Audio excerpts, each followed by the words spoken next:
ನೋಡಿ ಇವತ್ತು ನಿಫ್ಟಿ ನಾನು ಏನೇನು ಪ್ರಿಡಕ್ಷನ್ ಮಾಡಿದ್ನೋ ಅದೇ ಥರ ವರ್ಕ್ ಆಗಿದೆ. ನಾನು ನಿನ್ನೆನೇ ಹೇಳಿದ್ದೆ ನಿಫ್ಟಿ ಬೇರಿಷಲ್ಲೇ ಕಾಣ್ತಾ ಇರೋದು, ಬೇರಿಷೇ ಆಗೋದು ನಾಳೆ ಅಂತ. ಏನು ನೋಡು ಹೇಳಿಲ್ಲ, ಯಾವ ಇಂಡಿಕೇಟ್ರು ಯೂಸ್ ಮಾಡಿಲ್ಲ, ಪ್ರೈಸ್ ಆಕ್ಷನ್ ನೋಡಿ ಹೇಳಿರೋದು. ಎಕ್ಸಾಕ್ಟ್ ಟಾರ್ಗೆಟು ನೋಡಿ, ಪಿನ್ ಪಾಯಿಂಟ್ ಟಾರ್ಗೆಟ್ ಹೆಚ್ಚಾಗಿ ಹೋಗಿದೆ ನಿಫ್ಟಿ. ಸೊ ನೋಡಿ ಇಲ್ಲಿ ನಾನು ಬರ್ಕೊಂಡಿದ್ದೆ ಬೇರಿಷಲ್ಲಿ ಎಷ್ಟಿರಬೇಕು ಟಾರ್ಗೆಟು ಅಂತ.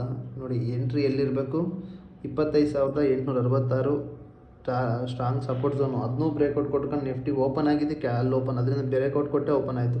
ಸೊ 25,777 ಇಲ್ಲಿ ನೋಡಿ, 25,777 ಎಕ್ಸಾಕ್ಟ್ ಟಾರ್ಗೆಟು. ಈಗಲೂ ಇಲ್ಲೊಂದು ಸ್ಕ್ಯಾಲ್ಪ್ ಮಾಡಿದ್ವಿ, ಈಗ ಇಲ್ಲೊಂದು ಸ್ಕ್ಯಾಲ್ಪ್ ಮಾಡಿದ್ದೀನಿ.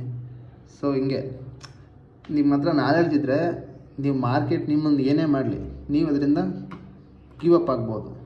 ಯಾಕಂದರೆ ಫಸ್ಟ್ ಗೇನ್ ನಾಲೆಡ್ಜ್. ಮಾರ್ಕೆಟ್ ತುಂಬ ಈಸಿ ಪ್ರಿಡಕ್ಟ್ ಮಾಡೋದು, ಕಲ್ತಿರಷ್ಟೇ. ಬಾಯ್.